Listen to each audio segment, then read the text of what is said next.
Something Simon mentioned in the previous video when we're doing site checks is your TPO, so tree protection orders, protected trees on site. Even if there are no trees, you'll find that the council will demand that you submit what we call a tree report to support your planning application. I would also recommend getting a topographical survey. A topographical survey will set out the topography of the land. So the architect will always, 100% of the time, require that topographical survey. So on this episode, we're going to focus on the consultants that you're going to likely need when you've secured your option agreement, you're really excited, you spent a great deal of time and energy getting to the point where you're ready now to actually start that ball rolling to put in your planning application and get your planning consent. So this is a bit broad, and it's again another broad brushstroke approach, just because this is a quick YouTube. But I have a number of planning of consultants that I always use, and so do you. But occasionally you'll find that more are required. So I don't know if you want to kick off and talk about the professionals. We call them the professionals, the consultants and design team that are going to be required on every single deal that you do. Yeah, so it's like Sam said, we kind of refer to them the power team, isn't it? These are the guys we've worked with and vetted.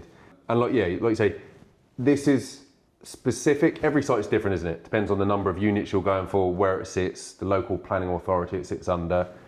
As a general rule of thumb, you're going to need obviously your architect.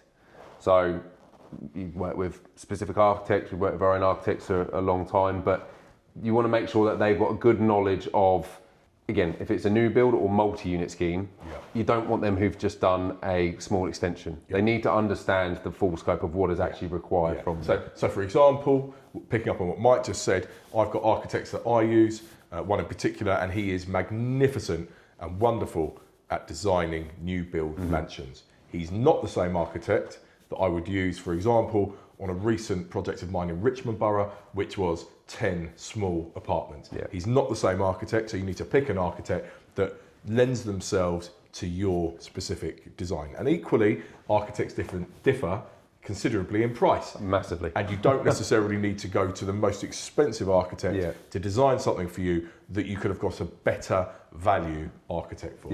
No, absolutely, 100% correct, because you want to look at their portfolio, what they're used to doing and how that can apply to your scheme.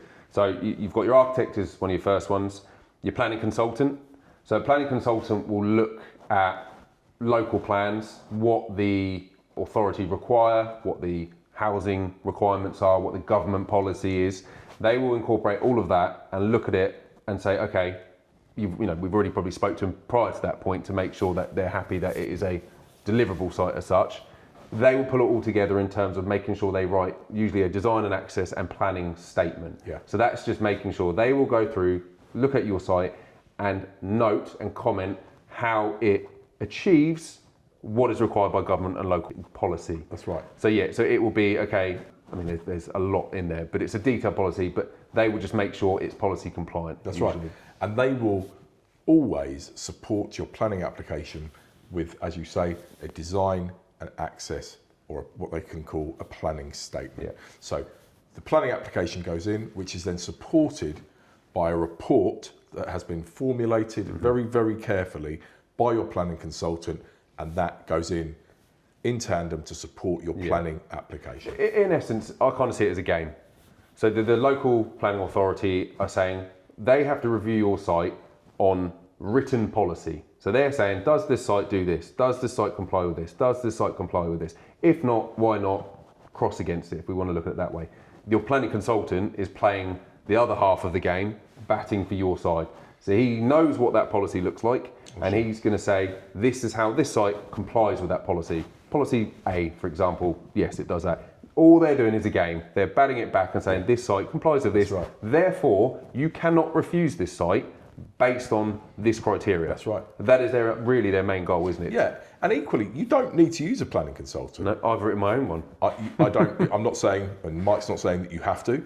I always do, because you're, as you rightly say, you're telling the council why you feel that your design should be approved. Yeah. Now, if you just put a planning application in without the support of a planning consultant's report, Yeah. you're letting the council, you're giving them much harder work to do, and they don't like doing lots of hard work, I can assure you. And you're answering a lot of their questions for them. You're doing a lot of the work for them. Yeah. You're saying you should approve this because of X, Y, and Z. But as I say, and I repeat, you don't need to use a planning consultant, but we always do. Yeah, and I would recommend 99% of people, especially if they're starting out, use a planning consultant. 100%. It's only because we've been doing long enough. I have enough knowledge that I've literally written, Of course, my own. because you understand the policy, you understand the constraints. But there's no point in trying to write it yourself if you don't have the knowledge, because all you're going to do is potentially get a refusal, waste your time and money for doing it. So the money you invest in a good planning consultant will pay dividends to get that planning worth approval. everything. Absolutely. So you've got your architect, you've got your planning consultant. Something Simon mentioned in the previous video when we're doing site checks is your TPO, so tree protection orders, protected trees on site.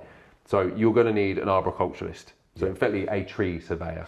Even if there are no trees, you'll find that the council will demand that you submit what we call a tree report to support your planning application. Even if it's completely laid to tarmac, even if it's a £300 report from a tree consultant or an arborist or an arboriculturalist, whatever you want to call it, you will need to submit that just to tick that box with the council that you have considered the trees that may or may not be on that site. Yeah, absolutely. And again, I would say all of these are worth doing. You will look at it and go, how much for every one of these is another cost? Yeah. You want to give your site the best chance to get an approval. And there's no point in shortcutting yourself now and then getting annoyed that you've not got approval because you've not done really the legwork. So after that, I would also recommend getting a topographical survey. So what this is, it's a data measured layout plan of the site. Very specific. So it's not just using an old title plan. It's not using Google Maps. It used data measured key points to say this is actually what is in your title. What that looks like, the gradient of the land, where certain bits fall.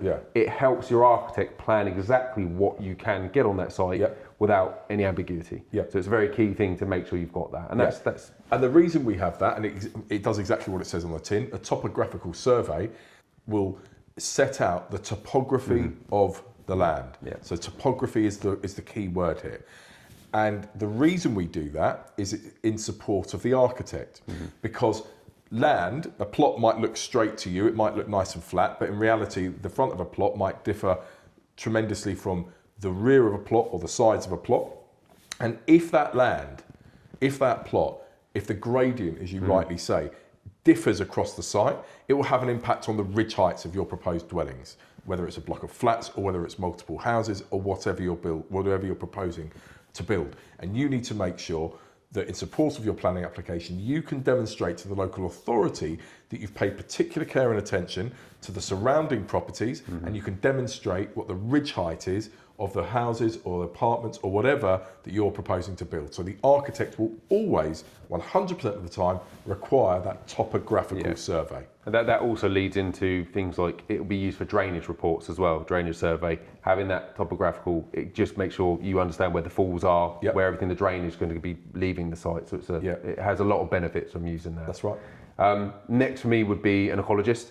So they will do what is called a preliminary assessment. So they will walk the site, check over, make sure from that side and do a report.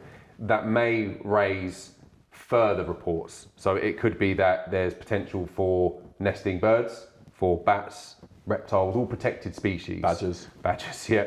So any of that's highlighted in that report then does mean you're going to have additional reports. So say if there are bats, they might need to do a dusk till dawn emergent survey just to literally set up cameras and review if anything comes in and out, again for the reptile mitigation.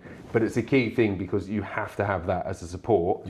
Depending on what their results, it can have multiple from there. Oh, I agree. And most, in fact, if not all local authorities now demand an ecology survey in support of any planning application. Now, 20 years ago when I started, I didn't really come across it.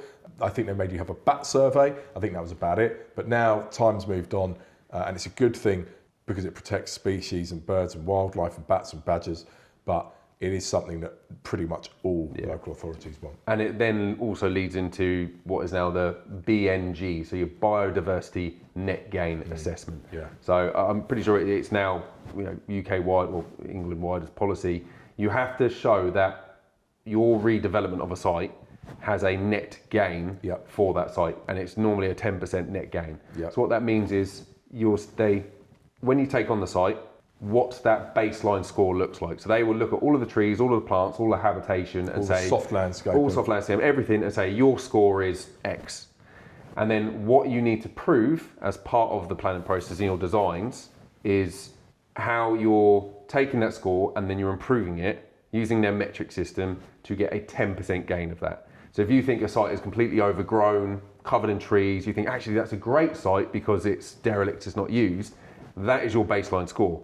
So what you need to do is show that with your new proposal, whether it's new landscaping, new planting, you not only get back to that score, but you get another 10% on top of that. That's right. And the thing here is there's two ways of looking at this, because not every site and the majority of sites aren't going to achieve that. Because like I say, it's almost a contradiction, because the best sites are the ones that are overgrown and redundant, and there's very limited use value of it existing. So you want to redevelop it, that's what the council wants. But then you're fighting against having a really high baseline score. Yeah. So, and no matter how much soft landscape and planting you do, you're never going to get that 10%. You're always going to fail. Yeah, exactly. So the way they've got around that is you can buy off-site credits. So what you do is you effectively are buying credits elsewhere to show that you are hitting your score, but not through your own landscape. Yeah, so they're improving land elsewhere to offset the loss of biodiversity on your own site. Again, that's a topic for another conversation because that's really complicated and complex. Even for us now, it's still it's a new policy. But it does come in and it has to be included. Correct. Next to me would be, say, transport and highways. 100%. So depending on, I suppose, the size and scheme you're going for, you always need to support it with a highways and transport. So they look at it in terms of access into the site, access and egress, parking parameters, everything like that to make sure that your site, and because they want to make sure that anyone who comes into the site can leave in a first gear, so you're not reversing back out onto a main road if you can. That's right. So they're the main ones that I would normally have from there. And highways is critical. I was involved in a very big land deal not so long ago where I designed 10 houses, and we spent an incredibly long time working with highways to make sure that the entrance road into our site was wide enough, had pedestrian access, had a pedestrian path to the side, that refuse vehicles, the ambulances could enter the site, safely turn and safely leave. We had to widen the entrance to the site because it had been one house and now we're putting 10 in there, so it needed to have a much wider mouth to the entrance. So highways are critical. Absolutely. And highways can actually cause major constraints to a site. If you're on a very busy road and you found a plot that you think is fantastic and you think I can get 10 houses on here, the chances are you might not be able to, because if highways come back and say that the access is too narrow, it needs to be widened, you need greater turning circles at the end, you might end up losing a unit or two just to accommodate for the refuse vehicles and fire, etc. Or you might end up having to have negotiations with neighbours to try and buy a bit of land to open that bell mouth access. Even down to things like having speed surveys. We've got a site where, again, it's on a main road and there's a school nearby. So there are speed restrictions, but in order to prove the opening width, we've had to do a speed survey to show actually it is 20 mile hours that the cars are. That all has an implication. And the other scheme I've got, where I've got the basement under the apartments, again, you have to do something called a swept path analysis to show how the cars come in, turn and can drive out again. And even down to parking standards. Like a council, they all differ per local planning authority. That's right. And even in terms of parking, if it's next to a wall or if there's a post or enclosed space, then they actually have to be slightly wider in order to allow you to open the door. So all these little things which you're not going to remember yourself. You need to have a specialist. That's their entire aim, is to make sure, again, box ticking. And equally, I was looking at a site not so long ago and they wanted 3 car parking spaces per unit. So that's an incredibly large amount of parking. Equally, from memory, having done a lot of land transactions in Kingston Borough, from memory, if I'm right, that they don't want any parking because they're trying to promote people using public transport. Absolutely. So they don't want any cars to be parked unless it's a car club or disabled parking. Okay, those are the two things that generally circumnavigate that policy or are allowed within the policy. but they do not want to see car parking spaces for any new homes, which is very difficult. So you can go from one end of the spectrum where a council will want to see at least 3 houses per 4-bedroom house, all the way to the other end of the spectrum where councils want to see no parking because they want you to start using the buses and public transport. And to make it even harder, some councils, so one local planning authority, can have different regulations depending on what is in their council. So Winchester, for example, they've got Winchester Town Centre, exactly the same, 1 parking space, ideally none, because they want everyone to walk and public transport.